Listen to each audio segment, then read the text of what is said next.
I'm Cynthia Marks, and I head up the Holistic Psychoanalysis Foundation established by my late husband, Dr. Bernard Bales. Welcome to And Now Love. I am so happy to have Dr. Lauren Dolinsky back with us. Lauren is a psychotherapist with a practice here in Los Angeles. Lauren is an avid believer in Dr. Bales' work and uses his theory in her work with patients. This episode is about how we all create fantasies as a defense against some very painful truths early on in our lives. This results in a great deal of denial and idealization. Once we start to clean that up and see the truth clearly, we can live in reality and have a real shot at building good relationships and a good life. As is often the case for us here, dreams will guide us. So, Lauren, thank you so much again for being here. Oh, absolutely. Thank you for having me back. And this is a great topic and something that I think most of your patients must be confronted with.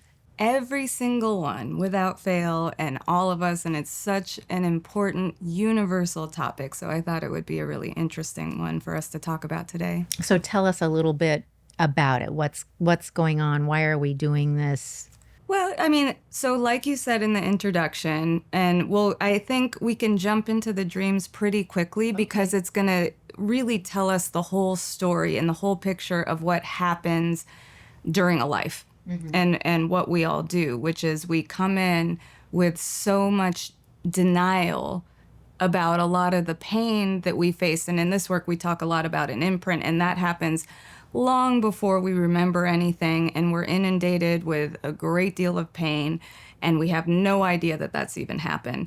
And even beyond that, just dealing with everyday life within a family, there's already such a setup of needing to be in a lot of denial, have a lot of fantasy, and a lot of idealization just to survive. And the more that we can start to break that down and come back to reality and get the whole picture, things actually tend to go a lot better in our lives, and we have better relationships, better everything. So that sort of means if you don't have to spend all of your time kind of supporting this fantasy, mm-hmm. and you let go of the fantasy, probably not all at once, but you begin to see it and let go of it, that there is some amount of goodness or love or health that fills that space. Oh, absolutely. You get a real shot at it. You don't have to pretend, because what ends up happening if we're saying that this one thing is amazing and wonderful, but we're denying everything else that we have unconsciously attached to that, mm-hmm. what we're going to do is go out into the world and find partners, bosses, situations, friends who reenact that experience where maybe that part of it is wonderful or seemingly wonderful, and there's this whole other thing that tends to sneak in and make things hard. Mm-hmm. So it's better that we get a real view of the whole story and the whole picture. First of all, it relieves the mind. We free up a lot of energy. It requires so much energy to hold up these fantasies. We have much more space, and we get to see things as we are and make healthier choices about everything in our lives and the people that we have in our lives. It's just a huge benefit to see the truth and to live in reality. One thing that I so want to instill is this idea of not just thinking the status quo is all you get. I think for many of us, it's like, this is my life. I was born unlucky, or I'm not supposed to be loved, or I'm just not that smart. That's just how it goes. Yeah, but what if you said, it doesn't have to go that way. Let me think about this. Right. What if I questioned what I think is my appropriate existence? Mm. Why have I settled with this? That's right. That's a beginning, maybe. That's the beginning. Yeah, most of us have no idea how small and narrow we've made our lives in so many ways. We just don't know. It's so unconscious. So that's the beauty of starting to revisit all of this and look at everything so that we can grow and expand and our lives get bigger and, everything just has a lot more space to it. Do you think that if we are thinking about having a relationship with a new friend, and you see them and you're like, wow, I'm kind of in awe. I really would, so interesting, this person. But wait, they're too interesting. I'm not that interesting. I'm not that smart. I'm going to undo this or sabotage it or walk away from it. If we start to think about that consciously, why am I doing that? Rather than just doing that, would you then start to see some of that coming around in your dream? If you've really made a kind of dent consciously, like, wait a minute, maybe it doesn't have to be that way. I mean, if that is what a particular person has going on in their life and in their unconscious, and this is a situation that is presented in their life, we will start to see a lot of what's getting stirred up in those internal moments in their dreams. Absolutely. And to that then, is it that those things are always sneaking into our dreams, even if we aren't making ourselves consciously aware of it? Like I just said, wait a minute, why am I thinking I don't deserve to have this friend? I like this person. And then maybe I would be in my waking hours more cognizant of the dreams I had about that. But are our dreams always still kind of fishing for these bits, even if we're not consciously aware of the bits? Yeah. I mean, our dreams are always, always, always showing us what we need to know or what we could know, what we could consider in the present moment. And, maybe the dream is rooted and based a long time ago, but it's always going to be showing us something relevant for us in this current moment. It's just a matter of whether we're paying attention and, hopefully we have some guidance that helps us understand what we're seeing, because as we know, dreams can be very confusing. They can, tricky for us if we're not really able to understand them. What we might think is a good message might be the opposite of a good message. Oh, yeah. We'll see a little bit of that in the dreams we're talking about today. But until you have a sense of just how this all works and what you're doing, a lot of time, there's so much of this fantasy and denial and all of that in the dreams that hopefully we get a chance to start to tease out and get at the truth so that you start being more and more clear. And then we see over time the dreams get clearer too. Like, people don't have to disguise quite as much. Maybe I'm the only one, but sometimes I think, well, if I discover this thing that I've been doing that is my mother, is that enough just to finally know, oh, wait, that's not really me, that's my mother? That is just having that deep acknowledgement is a lot toward undoing that idea that you are that thing that you're not. Yeah, it's a fantastic start. Beginning to actually see those things and recognize it is a really great place to start. So no more wasting time. Let's get into this, although that wasn't a waste of time. It's very valuable. Again, thank you to your patients for sharing their dreams. And these are marvelous and short, but right to the point. Yes. And the first dream is mine. We are all on a ship on the ocean, covered by a veil. We say, I don't care. Everything is all right. Then we say, I have no idea where I'm going. So I thought this was an excellent dream to kick off this conversation, because it's your dream, so it will have some personal content for you. And I'm very interested to hear your thoughts about the dream. But it's such a universal dream. This is a really nice starting point for everybody. This is how we all start, so we can talk about it. But is there anything you'd like to share about the dream? Do you remember it? Sure. Well, it was a dream of several years ago, and I've written down so many dreams. But when I review them, it's amazing how much comes back. It's sort of surprising in that, it's so many dreams, and just to pick out one and go, oh, I remember what I was feeling. So that in my dream on this ship, it was an ancient ship. It wasn't like a cruise ship. It was this old wooden ship, like the Mayflower or something, but not the Mayflower. And we were headed somewhere, and it was kind of unwieldy in terms of whether or not we'd be successful getting to wherever it was we needed to go. And then somebody put a veil over this ship, and somehow that made everything safe. Like now it doesn't matter. Something else is going to help us get there. I don't have to be standing at the bow looking out for something, some guiding something. This veil is like tamping us all down. Yeah. Interesting. How interesting. If we were in a session, I'd want to hear all your thoughts and associations, and I'd ask about all these pieces because you made a lot of really interesting comments about it. But for the sake of this conversation, there's so many things that stand out. One of the things I like about this is we have the setting of on the ocean. Now we have this really old ship. That's interesting too. You didn't make like this modern thing. This is old. And then we have the veil as somehow protective of keeping you safe. And so this is a really good illustration. The ocean, I think here, we're in the unconscious. We're on the unconscious waters. Right? With this veil that cloaks things, we have no idea where we're going. We imagine this is safety, but ultimately you're saying, but we're lost. We don't know where we're going.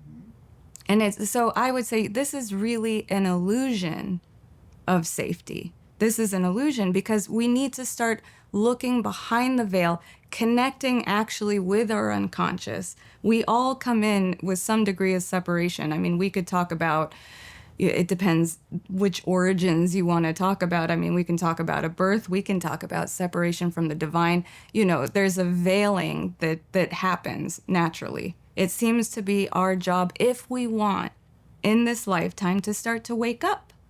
And part of what that means is looking behind the veil, really getting to know ourselves so that we can start to guide things.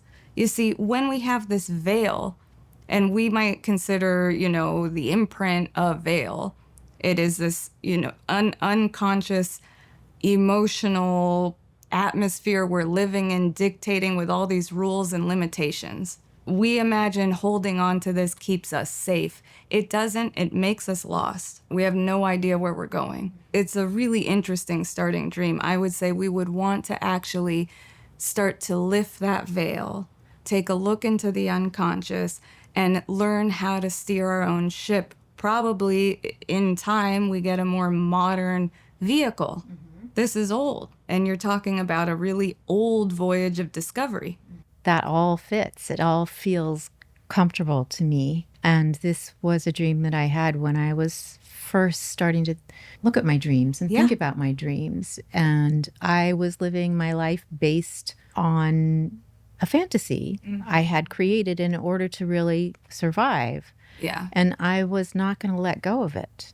Yeah, and that's really a key piece too. We can't emphasize enough that these fantasies that we build up in the mind are for survival. It's not for fun, you know, it's for survival. That really shows up when you start over time dismantling these things, because that gets very scary if you're unconsciously feeling, this could kill me if I do it. Yeah, and in fact, subsequent dreams, many of them were representative of that. Say, for example, I'd be in a beautiful house on a hill with a gorgeous view, and I wouldn't want to go outside. It was perfect inside. And then all kinds of sort of amazing yet scary wild animals would park themselves in the front yard. But somehow I was now told, you have to leave this house. Yes. But I don't know if when you leave this house, you're going to live or die, because these animals are hungry. Right. But I had to do it. Like, you just have to step out of this thing that you've been hiding from. That's right. I mean, if you want, you can stay asleep and stay in the house. You can stay on the ship. But the dilemma, if you stay on the ship, covered in the veil, disconnected from the unconscious and from yourself, you'll be lost, right? You have no idea who you are fundamentally and where you're going in your life. It's a tough place to be. I understand why people choose that. They may not know they're choosing that. But like you say, it's a scary thing. You have to, if you start stepping outside of this fantasy, what do you have to confront? Right. And what falls in that space? You've spent so much time holding this weight. When you let go of that weight, what are you holding now? Yeah. It's hard to imagine that this space that you now have freed up is going to be filled with, you know, goodness and health. And Right. What if it's worse? What if it's nothing? And like that, we all have to confront that too, because, it's so common for people to think, why would I go into what's painful? Like that just leads to suffering. Why should I suffer? To that we'd say, well, you're keeping your life very, very small and narrow by keeping all of that out there. And it's not about you should just be in pain and suffer. But if you start confronting the truth and tolerating and bringing in and working through a lot of those feelings and understanding where they're all rooted and what they're about, you actually, you move through the suffering. That's maybe a part of it, but that's certainly not the point. The point is you really grow, and actually your capacity for love, for real happiness, not fantasy, not Disneyland happiness, but real happiness grows. Real satisfaction, real connection, real compassion. The real connection. That's why you do it. It's not to be in pain. It makes me think of this thing that I used to do, and I think a lot of us do this, whereas there's this idea, let's say, of what the perfect Thanksgiving looks like. The right amount of family, the right looking turkey, the perfect looking table, the greatest photographs being taken. It's fall, the leaves are changing. And you look at that and go, that's my Thanksgiving. That's what I'm going to create. And you have your Thanksgiving. It's really not even close to that. It's not that. I don't know who really gets that. But I convinced myself that that's what I was having. But my feelings were saying, not so true. much, not so much. But I still wore that as my truth. And if someone were to ask me about it, that would be the truth I would share. Would be yeah. And I think a lot of people can probably relate to that. That's quite a predicament, and how do we reconcile it? Yes. In sort of dismantling that postcard and looking at other people for what they really are too. And you're in Florida and the leaves don't change. I mean, there is some amount of joy to be found in just the honesty of it. Really, there is. Well, what a relief. Yes. It's really, really relieving to finally tell the truth to yourself first and foremost. Of this, there's a lot here that hasn't felt good. Yeah. And I need a place to figure that out. And if this isn't my postcard, so what? That's okay. It's not anybody's postcard. It's a postcard. Yeah, well, let's deal with the truth first. And then hopefully you can really create your own. And it may not have to be so picture perfect and fanciful, but it can be real. And it can be good. It can be good. We're not saying you can't have this wonderful thing. We just want reality. We want it to be real. That's the whole point of what we're talking about. We want reality. Yeah. And I think, too, that fantasy keeps you from the joy of your own reality. Somebody set that up as an ideal. Yeah. But there are lots of other wonderful things that you can have. Well, absolutely. And the big point, too, is when it's a fantasy, when it's based in denial and idealization and fantasy, it's not actually good. It doesn't actually feel good. It's coupled with all these other things that we're not addressing. And so you can tell yourself that all you want. Your dreams are going to be reflecting what's really going on. And somewhere inside, you're going to be feeling that. Whether you deal with it or not, something's not going to be feeling all that good to you. People who come to me, it's not because everything feels amazing. They wouldn't be talking to me. To those of us who say, my life is okay. Maybe I would have done things differently had I had more time, or this is the life I was given. I was just born this way. I'm just unlucky. What if you just took a step back and said, maybe I'm not unlucky? What does that mean if I start to look at things that way? Yeah. Okay, so now we're talking about your patient's dreams. This is simple. The rock is my boyfriend. He is sweet and tender with me.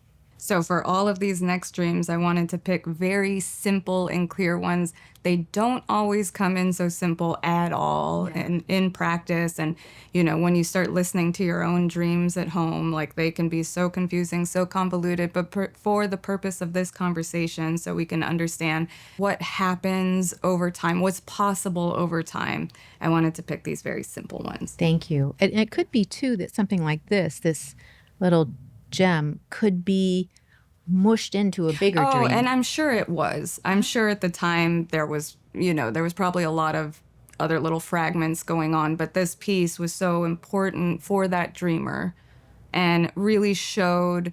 I thought it was a nice one to follow. So we have this idea generally of being, a ship on the ocean with a veil and protected, but we don't know where we're going. So now we get to see what that means in practice. What does that mean in a person's life? The first part's a little more theoretical and out there. This is more in someone's life. What does that fantasy look like? So this was an interesting one because the rock that they're referring to is the actor, Dwayne Johnson, who, and this is why it could be an interesting, tricky dream. And especially now, this dream was many years ago. He as a person, so we're not talking about the guy, and I'm sure he's probably a very lovely guy, and I think his persona these days is as a real sweetheart. So it's not about him.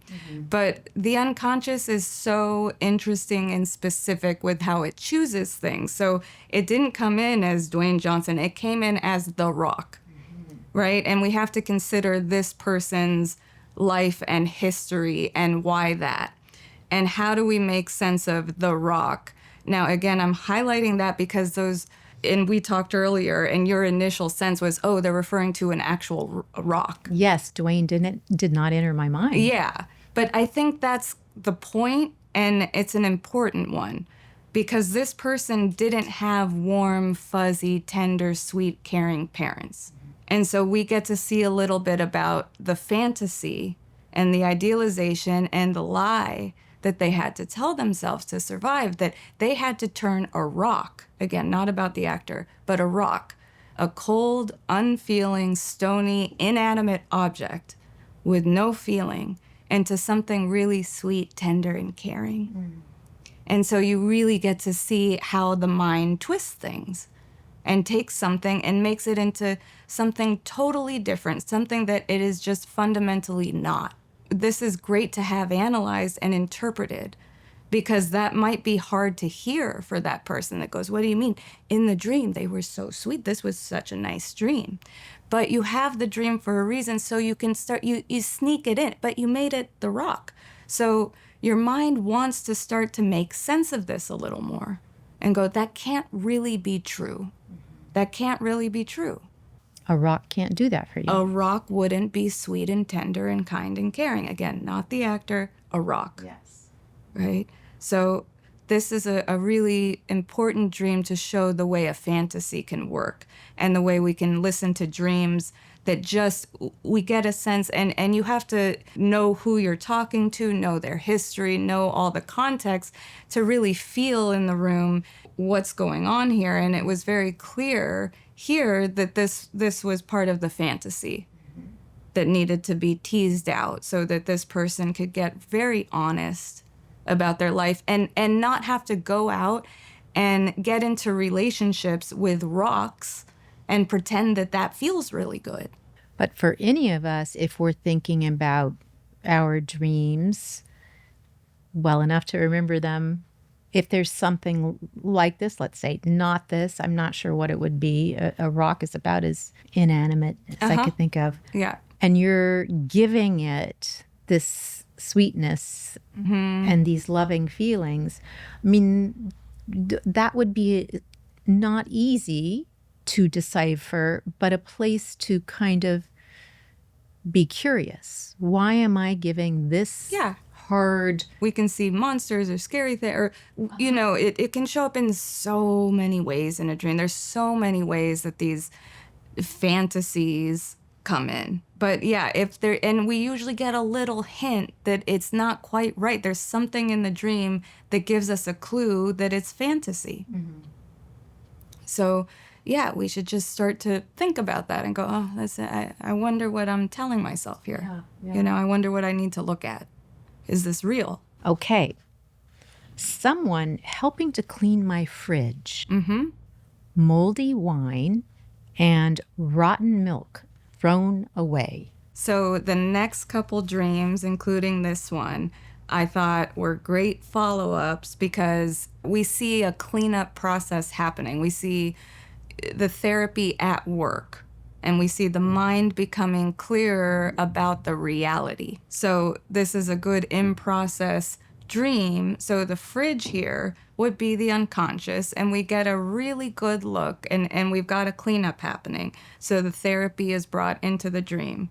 Because what we do in therapy is clean up the mind, and we clean up the unconscious because it is so filled with garbage that that's why we're blind ships at sea not knowing what's going on. So when this can be cleaned up, we start to see more clearly. And what we see is that what was in the fridge is moldy wine. So if you've been drinking wine, I think here the alcohol, the wine, keeps the mind drunk. And when the mind's drunk, guess what you can do? You can turn a rock into a really soft, loving, sensitive person. Mm-hmm. Again, not the actor, but yeah. That's what the alcohol, I think, symbolizes here is, for all of us too, we've had to be drunk to the truth to various degrees. And so we want to know for every single person, what does that look like? How have you had to be drunk and be emotionally out of it so you're not seeing the truth clearly? So here we have a little more truth in that it's moldy. It's not appetizing anymore. It's not looking good, and it needs to be thrown out. Mm-hmm. If we throw out the moldy wine, then we get to sober up and be more in reality. So that's great. The other piece is we've got rotten milk. This is almost even more telling, right? Because where does our milk come from? Right? It comes from mom. We all had to imagine we got like the most delicious, sweet, amazing milk from her. And a lot of times, even with her best efforts, and we're not speaking ill of mothers, it's just that women, all of us, all humans, have so much in our unconscious that we have no idea we're feeding to our babies. That's what's happening, and that's what we're all taking in. And so we want to get very honest about the state of the milk. If the milk was rotten, throw it out. Get rid of it. We have so many dreams, and we'll get to one later, elimination and getting rid of toxic material, lots of bathroom dreams. They're so common because it's on everybody's mind that we want to get rid of and eliminate this toxic stuff, and it's all these terrible feelings. So this then is connected to the rotten milk. So this person was fed wine and rotten milk. Now that would make anybody live in a fantasy world. We get to see a cleanup process happening, which tells us the therapy's working, right? So it's a great dream. And that these dreams of elimination are so common is also fascinating to me. That there's this commonality, this thread that we typically don't reference because we don't share our dreams. Sure. That you get to see these things coming up again and again is really amazing. Yes. I get to hear lots of potty dreams all the time. People are often embarrassed. They don't want to, they think it's embarrassing, but it is so common. And it's really, really, really important because it's telling a really important message. Okay. Woman is really angry because her earrings are falling apart. They were made of honeycomb and pearls. The honeycomb is old and dry and disintegrating. The pearls remain. So this is another in-process dream. And it's a really great one because it ties right back to that rock dream. And that was the same person having these dreams. So over time, and again, just to highlight, it's not like these dreams happen in a perfect sequence and the whole process is very linear. we jump all around all the time. I just wanted to pull these dreams because we can zoom out and see over time the general direction of what happens during the therapy process and people clearing up their minds and being more in reality. So this person now has to reconcile the fact that what the honeycomb in the earrings, so the honeycomb, the sweetness, the honey, it's decaying. It wasn't real. It wasn't real. It's disintegrating. But the pearls, the wisdom, they stay. Another great in-process dream telling us that it's working and the mind's clearing up and this person gets to be more in reality and not have to lie to themselves about sweetness that wasn't there. And it's not that there can't be sweetness in this person's life. There absolutely can be. We just want it real. Yeah. We want it real. And by telling the truth, now we actually have room for real sweetness, real love, real tenderness. That's not a fantasy tied to all this other stuff that if we, pick it apart, it's probably pretty cold and just not true. So much better that we get a dream like this. And it also highlights some of the emotional process. The dreamer's angry about this. We see that a lot. It's not like we easily let go of these fantasies and go, oh, you know what? It's so much better that I let this go. And we hold on to them. They like your first dream said in your associations, it keeps you safe. Yes. It keeps you safe. What do you mean that's not true? Yeah. Where am I going to go without this? Of course that was love. Of course it was real. Of course it was sweet. Why are you taking that away from me? There's a big upset there. And do you think that the idea of giving up this fantasy can at some point, well, it must be, at some point we either forgive ourselves or forgive those that we think put this upon us and get away from that anger? Oh, yeah. I mean, I think that happens naturally over time. I think the anger is necessary because the anger was actually there all along because some part of you knew. The deeper part of you always knew it was a lie. And you were probably really angry about having to lie to yourself so much. So this is deep in your unconscious. Deep in your unconscious, and more or less conscious to different degrees for different people. Yeah. But the anger is necessary and it's actually healthy and we want it there and that will get worked through and resolved naturally, as we continue this process. It's not that this person is now going to go around and be an angry person out in the world.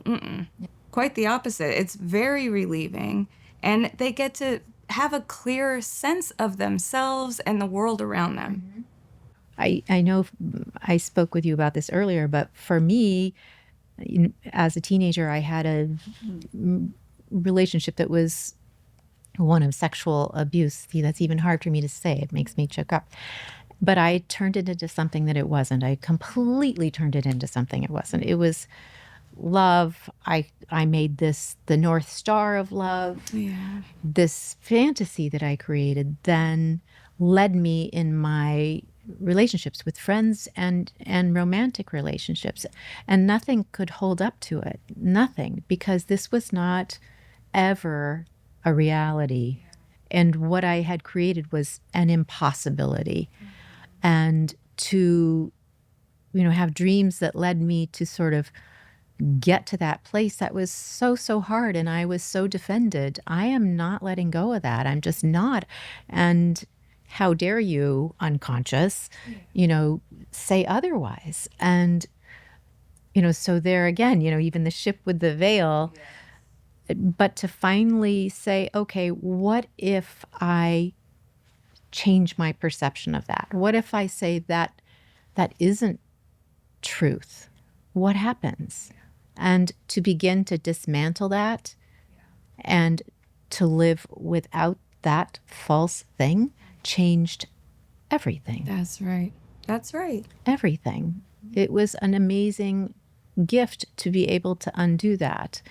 And in the process of that, I remember thinking, am I going to be so angry that I lived most of my life believing this, that I won't be able to sort of lead a good life from here on out because of that anger, but not at all. Yeah, some of that anger is necessary. Yeah.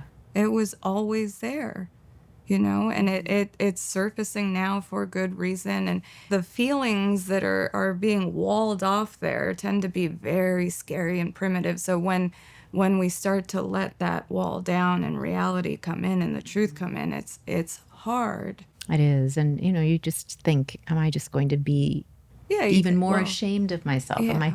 It is, anyway. Okay, so here we go. Hole in the ground where toilet used to be in parents' bathroom. Can we all relate to this? Yeah, so just a simple thing. There is a hole in the ground where the toilet used to be in the parents' bathroom. Mm-hmm. So I thought this was a great one to end on for a dream because, first of all, it's not glamorous at all, and it's very typical of dreams I hear a lot of the time. But what's wonderful about this dream is now we have the dreamer in reality and telling the truth.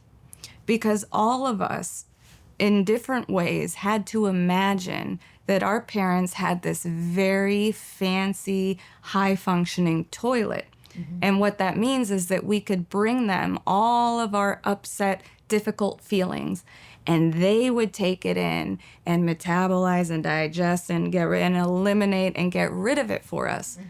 And the problem is usually that's not true. And so we tend to see dreams where things are overflowing or there's, all kinds of plumbing problems or there's no bathroom to use or whatever. And then here, what the person did is they removed the toilet. There's no longer a toilet. There's just a hole in the ground. Now, the truth they're telling is that the parents were far more primitive than they had imagined emotionally. So they were not as emotionally evolved as the little one had to imagine that they were. So this dream really puts us squarely in reality, in the truth. And it's a wonderful place to be because even though not the prettiest dream and it's not like this happily ever after, we don't have things wrapped up with a bow and that sort of thing. In a way we do because now that we're in reality, we have a real chance at building something based on reality. We always want to build our relationships and everything that goes from there, the communities, everything else grounded in reality. And we don't have a lot of that right now collectively. We just don't. We don't have enough people living in reality. So everything has to be built on lies.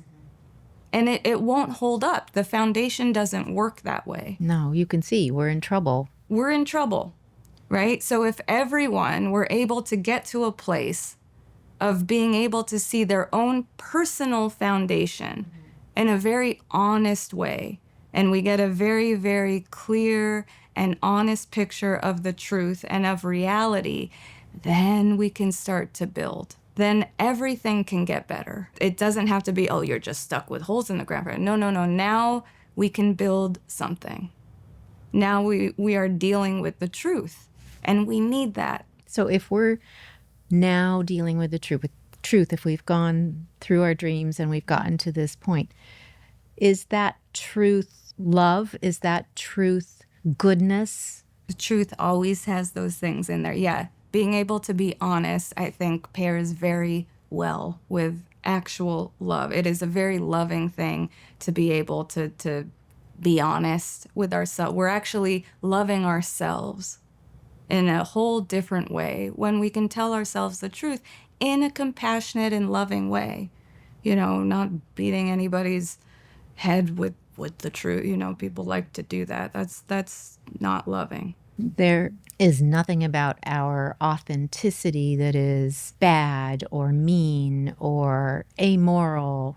That is not our authenticity. I fear that a lot of us think, if I uncover my truth, I'm going to find out that I am bad. Yeah, no, pretty much always. That is part of that veil of fantasy, or that's something you had to take in to try and help mom survive or whatever it is, not yours. And that's not true.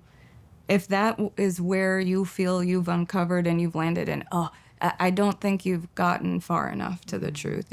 We're not there yet. I see. Yeah, that's not real.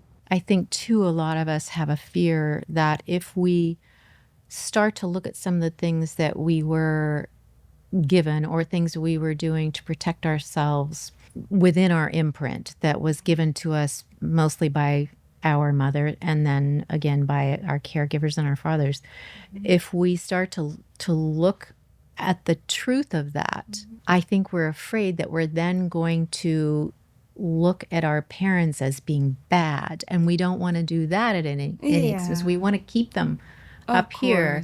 Are you then also saying then we haven't gotten far enough if we're still thinking in those terms? And look, that also is like a very primitive black and white way to look at things, right? And what we want to do is just be able to tell the whole truth. Usually, there's exceptions to this, of course, unfortunately, but most parents mean well with their kids. They really do. And for so many reasons, based on what they had to deal with their own families, there's just a whole lot that got in the way of having a real loving, like pure, all the things that we fantasize that we got, like just that pure love connection.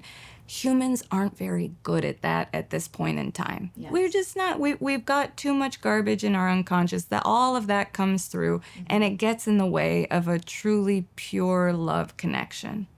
And so to be able to tell the whole truth about what one experienced usually over time builds compassion for the parents, because you have a better understanding of what these humans went through in their own lives. And there may be a period where you are really upset about some of these things that you had to lie to yourself about, and and that's okay.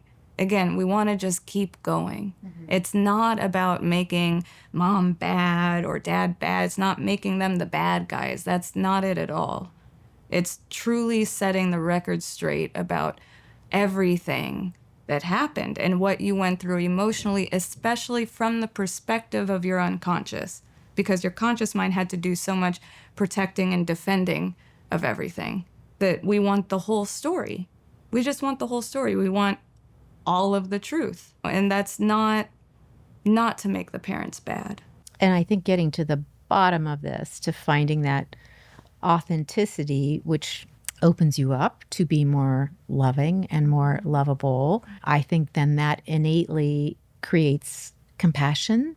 Oh, yeah. So that compassion can absolutely fall to your parents. You can let them be human and let them have their frailties and let them have their history and understand that, they were, like you said, in most cases, no harm is consciously being done. Right. Not intended. Not intended. Obviously, case by case, and we want to always consider everything in its proper context.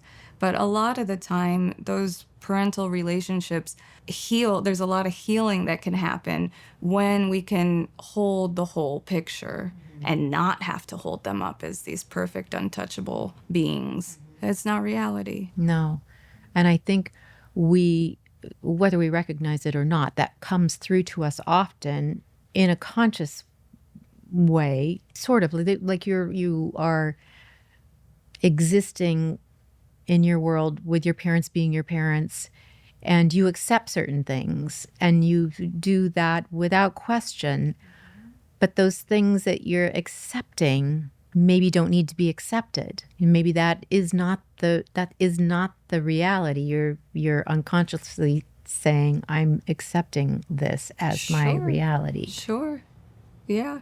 So it feels like in our world today where we're really struggling and many of us are frightened and most of us are more than confused, I feel like many of us are thinking, what now? I feel like I've lost total control. I don't see where I can make a dent. I don't see how I can help change the course of humanity. Yeah.